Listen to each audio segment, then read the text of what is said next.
अगला अध्याय।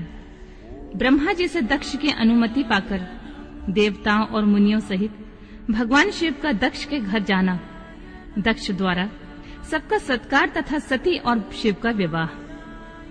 ब्रह्मा जी कहते हैं, नारद, तदनंतर मैं हिमालय के कैलाश शिखर पर रहने वाले परमेश्वर महादेव शिव को लाने के लिए प्रसन्नता पूर्वक उनके पास गया और उनसे इस प्रकार बोला, वृषभध्वज, सती के लिए मैंने पुत्र दक्ष से जो बात कही है उसे सुनिए और जिस कार्य को वे अपने लिए असाध्य मानते हैं उसे सिद्ध हुआ ही समझिए। दक्ष ने कहा, मैं अपनी पुत्री भगवान शिव के हाथ में ही दूंगा, क्योंकि उन्हीं के लिए यह उत्पन्न हुई है। शिव के साथ सती का विवाह हो, यह कार्य तो मुझे स्वतः ही अभीष्ट है। फिर आपके भी कहने से इसका महत्व और अधिक बढ़ गया है। मेरी पुत्री ने स्वयं इसी उद्देश्य से भगवान शिव की आराधना की है और इसी समय शिव जी भी मुझसे इसी के विषय में अन्वेषण पूछताछ कर रहे हैं। इसलिए मुझे अपनी कन्या अवश्य ही भगवान शिव के हाथ में देनी है। विधाता विष्णु भगवान शंकर शुभ लग्न और शुभ मुहूर्त में यहाँ पधारें। उस समय मैं उन्हें शिक्षा के तौर पर अपनी पुत्री दे दूंगा।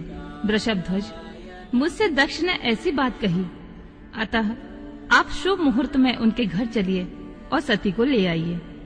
मुने, मेरी यह बात सुनकर भक्त वत्सल रुद्र लौकिक गति का आश्रय लेकर हंसते हुए मुझसे बोले, संसार के सृष्टि करने वाले ब्रह्मा जी, मैं तुम्हारे और नारद के साथ दक्ष के घर चलूंगा।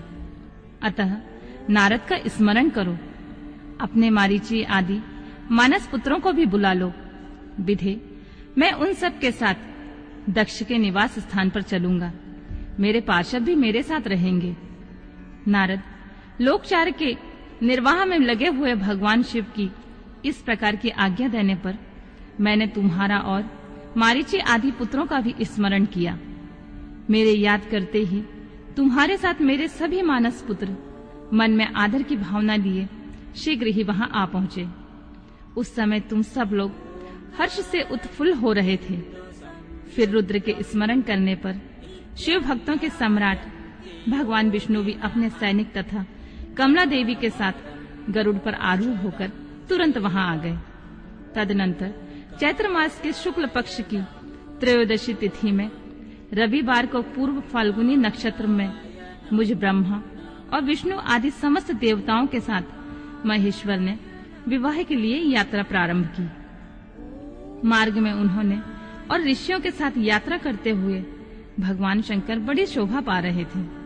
वहां जाते हुए देवताओं, मुनियों तथा आनंद मग्न मन वाले प्रथम गणों का रास्ते में बड़ा उत्साह हो रहा था। भगवान शिव की इच्छा से वृषभ, व्याघ्र, सर्प, जटा और चंद्रकला आदि सब के सब उनके लिए यथायोग्य आभूषण बन गए। तदनंतर वेग से चलने वाले बलवान बलिवर्द नंदकेश्वर पर आरूढ़ होकर महादेव जी श्री विष्णु आदि देवताओं के साथ लिए क्षण भर में प्रसन्नता पूर्वक दक्ष के घर पहुंचे। वहां विनीत चित्त वाले प्रजापति दक्ष समस्त आत्मीय जनों के साथ भगवान शिव की आगवानी के लिए उनके सामने आए। उस समय उनके समस्त अंगों में हर्ष जनित रोमांच हो आया था। स्वयं दक्ष ने अपने द्वार पर आए हुए समस्त देवताओं का सत्कार किया। वे सब लोग सुरश्रेष्ठ शिव को बिठाकर उनके पार्श्व भाग में स्वयं भी मुनियों के साथ क्रमशः बैठ गए। इसके बाद दक्ष ने मुनियों सहित समस्त देवताओं की परिक्रमा की और उन सब के साथ भगवान शिव को घर के भीतर ले आए। उस समय दक्ष के मन में बड़ी प्रसन्नता थी। उन्होंने सर्वेश्वर शिव को उत्तम आसन देकर स्वयं विधि पूर्वक उनका पूजन किया। तत्पश्चात श्री विष्णु मेरा ब्राह्मणों का, देवताओं का और समस्त शिव गणों का यथोचित विधि से उत्तम भक्ति भाव के साथ पूजन किया।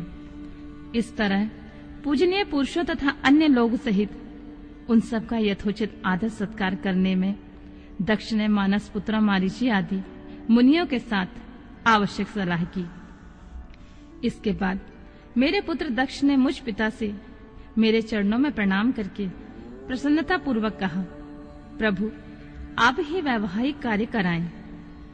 तब मैं हर्ष भरे हृदय से बहुत अच्छा कहकर उठा और सारा कार्य कराने लगा।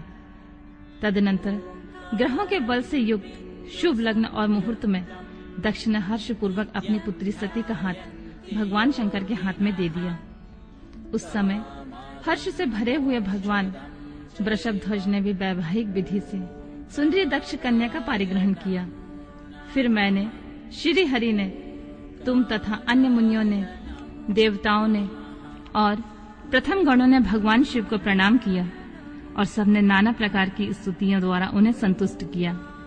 उस समय नाच गान के साथ महान उत्सव मनाया गया। समस्त देवताओं और मुनियों को बड़ा आनंद प्राप्त हुआ। भगवान शिव के लिए कन्या दान करके मेरे पुत्र दक्ष कृतार्थ हो गए। शिवा और शिव प्रसन्न हुए तथा सारा संसार मंगल का निकेतन बन गया।